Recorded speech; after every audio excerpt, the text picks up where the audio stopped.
श्री सत्यनारायण भगवान की व्रत कथा। प्रथम अध्याय।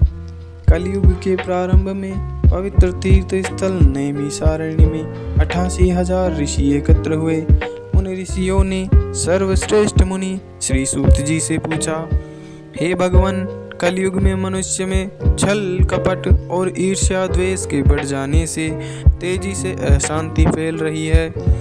मनुष्य धर्म कर्म को भूल कर असहायों पर अत्याचार करने और धर्म विरुद्ध आचरण करने में लिप्त है, जिससे वह पापों के बोझ से दबता जा रहा है। ऐसी दशा में मनुष्य इन विकारों से बचते हुए सुख शांति से जीवन व्यतीत कर अंत में मोक्ष को कैसे प्राप्त करे। हे भगवान, मनुष्य के कल्याण के लिए ऐसा कोई उपाय बताइए जिससे मनुष्य को पुण्य मिले तथा उसकी सभी मनोकामनाएं पूरी हो सके। शास्त्रों के सर्वश्रेष्ठ विद्वान श्री सूत जी ने कहा, हे ऋषियों, आपने जगत के कल्याण की बात पूछी है। अब मैं उस श्रेष्ठ व्रत कथा को कहूँगा जिसके प्रभाव से सभी प्राणी जीवन में सुखी संपत्ति और समृद्धि पाते हैं, उनकी सारी इच्छाएं पूरी होती है। इस व्रत के विषय में एक बार देवर्षि नारद जी के पूछने पर श्री विष्णु भगवान ने उनसे जो कथा कही थी, उसी कथा को मैं कहता हूँ, आप सभी ध्यान पूर्वक सुने। एक बार देवर्षि नारद मानव के कल्याण की इच्छा से विभिन्न लोकों में घूमते हुए पृथ्वी लोक में पहुँचे। उन्होंने वहां घूमते हुए देखा कि कोई पुरुष बोझा ढो रहा है, कोई भीख मांग रहा है, कोई नेत्रहीन ठोकर खाते हुए जा रहा है। लोगों को कर्मों के अनुसार दुखों से पीड़ित देखकर वे सोचने लगे कि इन प्राणियों के दुख कैसे दूर होंगे। बहुत सोचने पर भी जब उन्हें कोई उपाय न सूझा तो वे विष्णु लोक की ओर चल दिए। नारद जी को देखकर श्री विष्णु भगवान मुस्कुराते हुए उनके आने का कारण पूछे। नारद जी ने श्वेत वर्ण और शंख चक्र गदा व पद्म से सुसज्जित 4 भुजाओं वाले श्री विष्णु भगवान जी से कहा, हे प्रभु, आप सर्वशक्तिमान हैं और सृष्टि का पालन करते हैं।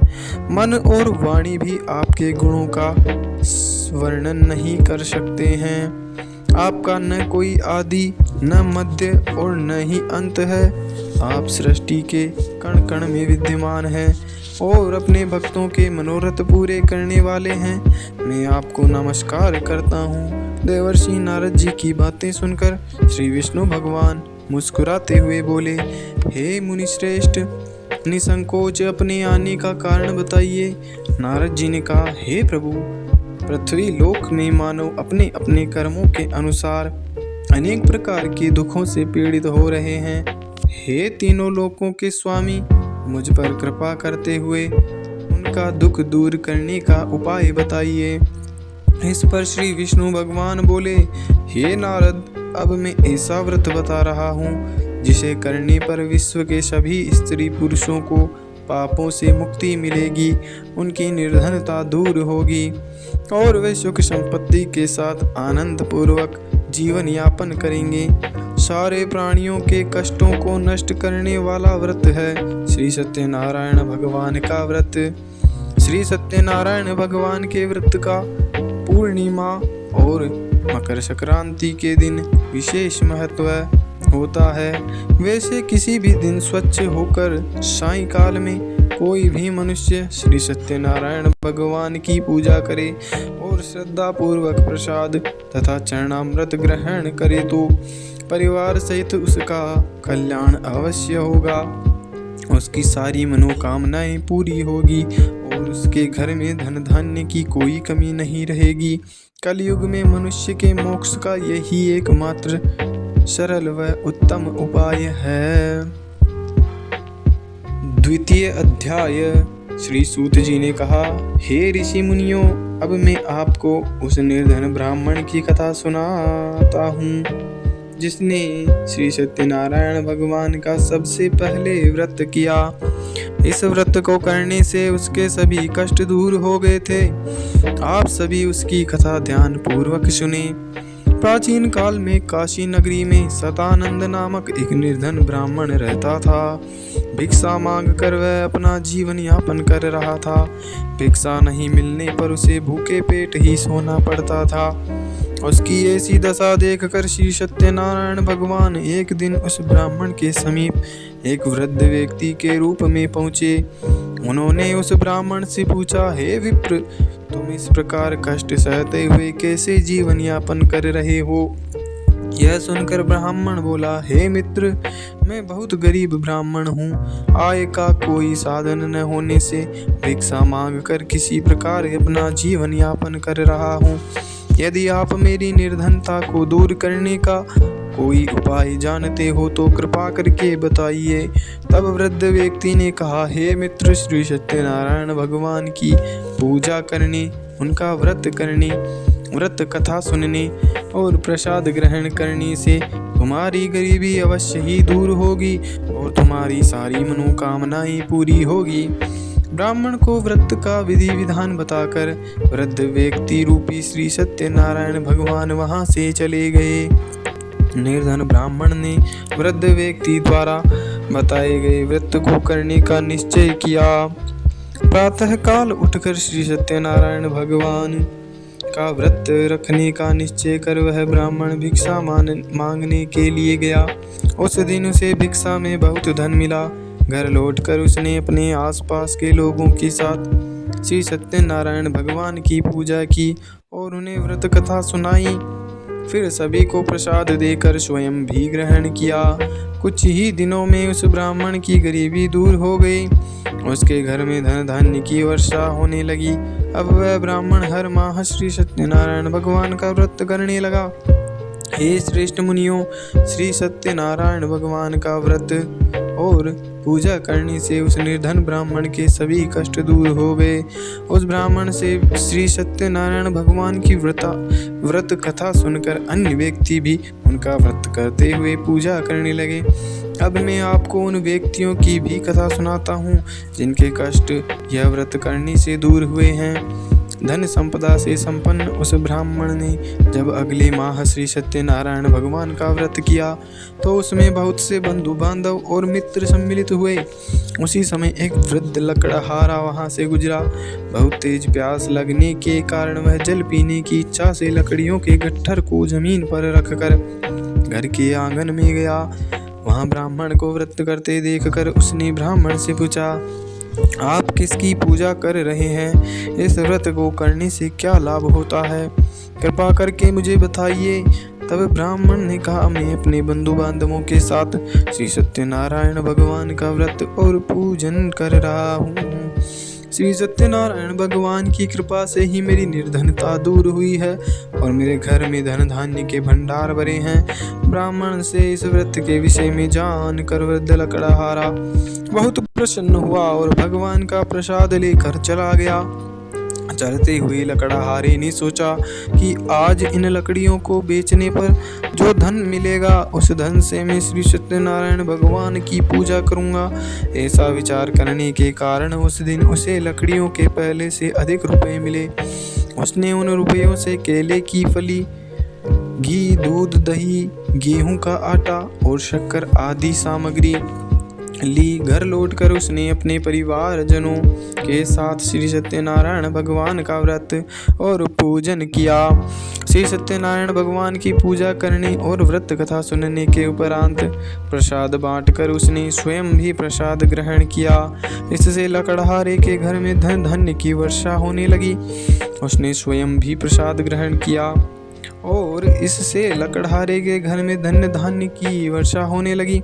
श्री सत्यनारायण भगवान की पूजा करते हुए लकड़हारा आनंद पूर्वक जीवन बिताकर अंत में वैकुंठ धाम को गया। बोलिए श्री विष्णु भगवान की जय हो। तृतीय अध्याय। श्री सूत जी ने कहा, हे श्रेष्ठ ऋषि मुनियों, अब मैं आगे की कथा सुनाता हूँ। प्राचीन काल में कनकपुर में उल्कामुख नामक एक बुद्धिमान राजा था। राजा सत्यवादी और जितेंद्रिय था। वह प्रतिदिन मंदिर जाकर श्री सत्यनारायण भगवान की पूजा करता और निर्धनों को अन्न वस्त्र आदि देकर उनके कष्ट दूर करता था। उसकी पत्नी सुभद्रा बहुत सुशीला और सती साध्वी थी। वे दोनों हर माह श्री सत्यनारायण भगवान की व्रत करते थे।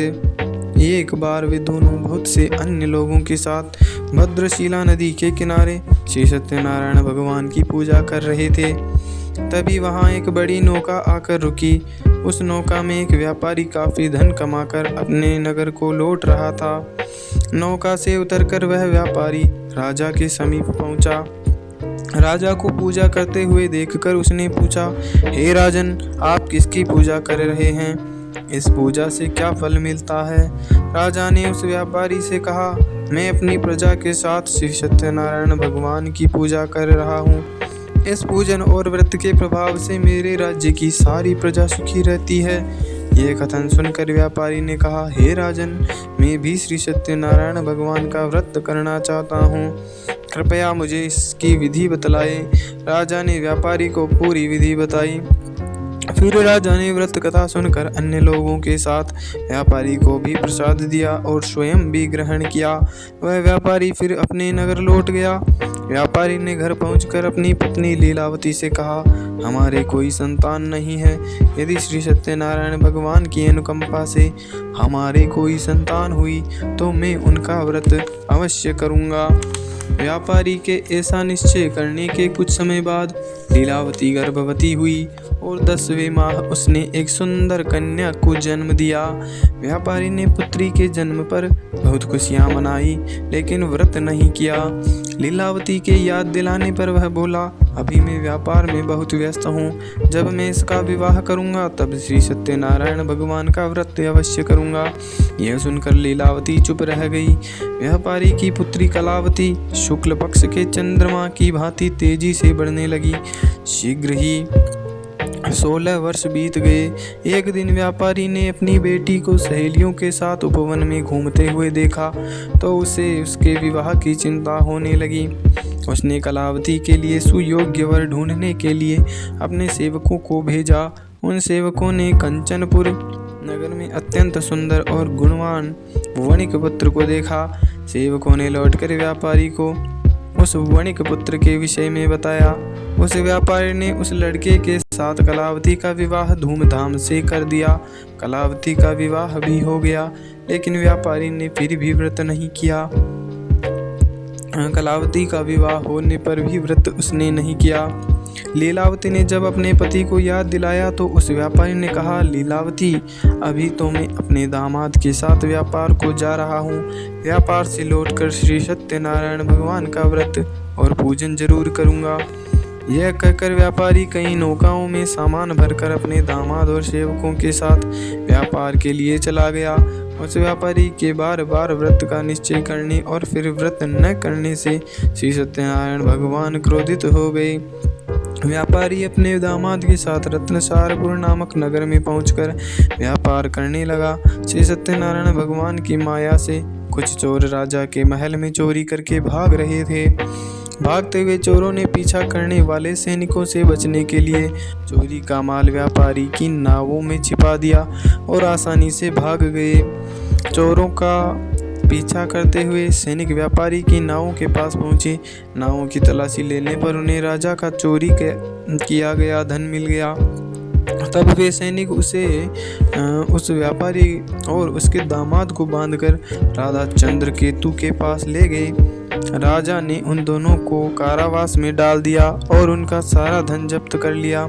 श्री सत्यनारायण भगवान के प्रकोप से उधर लीलावती भी कई मुसीबतों में पड़ गई। चोर उसके घर से सारा धन चुरा ले गए। भूख प्यास से व्याकुल कलावती अन्न की चिंता में एक ब्राह्मण के घर गई। वहां श्री सत्यनारायण भगवान की व्रत कथा हो रही थी। कलावती ने भी वहां बैठकर व्रत कथा सुनी और प्रसाद लिया। फिर घर लौटकर उसने अपनी माँ को सारी बात बताई।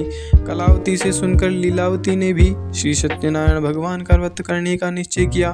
अगले दिन लीलावती ने अपने परिवार के साथ श्री सत्यनारायण भगवान का पूजन किया। और फिर सबको प्रसाद बांटकर स्वयं भी ग्रहण किया। लीलावती ने अपने पति और दामाद के शीघ्र घर लौट आने की कामना से यह व्रत किया था। लीलावती के विधि पूर्वक व्रत करने और प्रसाद ग्रहण करने से श्री सत्यनारायण भगवान प्रसन्न हो गए और उसकी मनोकामना पूरी की। उन्होंने राजा चंद्रकेतु को स्वप्न में दर्शन देकर कहा, हे राजन, वह व्यापारी और उसका दामाद बिल्कुल निर्दोष है। सुबह ही उन दोनों को छोड़कर उनका सारा धन लौटा देना, अन्यथा तुम्हारा सारा धन, वैभव, राज्य आदि नष्ट कर दूंगा। इतना कहकर भगवान अंतर्धान हो गए। प्रातः होते ही राजा चंद्रकेतु ने अपने मंत्रियों और राज ज्योतिषी को रात के स्वप्न के बारे में बताया और तुरंत उन दोनों को छोड़ दिया। उनका सारा धन भी लौटा दिया। इस प्रकार श्री सत्यनारायण भगवान की कृपा से वे दोनों अपने नगर की ओर चल दिए। बोलिए श्री सत्यनारायण भगवान की जय हो। चतुर्थ अध्याय। श्री सूत जी बोले, उस व्यापारी ने अपने दामाद के साथ शुभ मुहूर्त में नौकाओं से प्रस्थान किया। लंबी यात्रा के बाद एक नगर के तट पर नौकाओं को रोककर दोनों भोजन करके विश्राम करने लगे। तभी श्री सत्यनारायण भगवान साधु के रूप में वहां पहुंचे। उन्होंने व्यापारी से पूछा, हे वणिक, तेरी नौकाओं में क्या है? मन ही मन यह सोचकर कि साधु अवश्य ही कुछ मांगने की इच्छा से पूछ रहा है, व्यापारी ने झूठ बोल दिया, हे दंडी स्वामी, मेरी नौकाओं में तो बेल और पत्र यानी कि पत्ते भरे हैं। व्यापारी के झूठे वचन सुनकर भगवान ने कहा, हे वैश्य, तुम्हारा वचन सत्य होगा। इतना कहकर दंडी वेशधारी भगवान वहां से चले गए। व्यापारी ने जब अपनी नौकाओं में बेल और पत्ते भरे हुए देखे तो वह मूर्छित होकर गिर पड़ा। कुछ देर बाद जब उसकी मूर्छा दूर हुई तो वह विलाप करने लगा। तब उसके दामाद ने कहा, यह सब उस दंडी साधु के श्राप की वजह से हुआ है, अतः हमें उनकी शरण में जाना चाहिए, वही हमें इस विपत्ति से छुटकारा दिलाएंगे। दामाद के वचन सुनकर वह व्यापारी उस दंडी साधु को खोजने लगा। थोड़ी देर ढूंढने के बाद एक वृक्ष के नीचे दंडी साधु को देखकर उस व्यापारी ने उस साधु के चरणों में गिरकर क्षमा मांगी। दंडी रूपधारी भगवान ने कहा, हे वणिक, तेरे बार बार झूठ बोलने की वजह से ही मैंने तुझे इतना दंड दिया है। तूने बार बार श्री सत्यनारायण भगवान अर्थात मेरी पूजा करने का प्रण किया, लेकिन कभी पूजा नहीं की। तब व्यापारी ने हाथ जोड़कर कहा, हे भगवान, आप तो दीन दुखियों के कष्ट दूर करने वाले हैं, मेरी इस गलती को क्षमा करें। आपके रूप को तो ब्रह्म आदि भी नहीं जान पाते, फिर भला मैं अज्ञानी कैसे समझ सकता हूँ। अब मैं सदैव श्री सत्यनारायण भगवान का व्रत और पूजन किया करूँगा, आप मुझ पर कृपा करें। व्यापारी की क्षमा याचना सुनकर भगवान ने उसे क्षमा कर दिया। तभी व्यापारी की नौकाओं में भरे हुए बेल और पत्ते पुनः धन धान्य में परिवर्तित हो गए। व्यापारी ने अपने दामाद के साथ अगले दिन श्री सत्यनारायण भगवान का व्रत और पूजन किया। फिर व्यापारी अपने नगर की ओर चल दिया। अपने नगर में पहुंचकर व्यापारी ने एक सेवक को अपने घर भेजा। सेवक ने घर पहुंचकर लीलावती को व्यापारी के पहुंचने की सूचना दी। लीलावती और कलावती श्री सत्यनारायण भगवान की पूजा कर रही थी। पति और दामाद के लौट आने का समाचार सुनकर लीलावती ने पूजा पूरी की और प्रसाद ग्रहण कर अपनी बेटी से कहा, बेटी, मैं अपने पति के दर्शन को जा रही हूँ, तो घर का काम पूरा करके आ जाना। यह कहकर लीलावती चली गई। पति से मिलने की खुशी में कलावती प्रसाद ग्रहण किए बिना ही घर से निकलकर नदी किनारे पहुंच गई। उसके बाद प्रसाद ग्रहण न करने पर भगवान क्रोधित हो गए। उन्होंने व्यापारी की नौकाओं को उसके दामाद सहित नदी में डुबो दिया। अपने पति को वहां न पाकर कलावती जोर जोर से रोने लगी। तब व्यापारी ने कहा, पुत्री, अवश्य ही तुझसे कोई भूल हुई है जिससे भगवान ने तुझे यह दंड दिया है।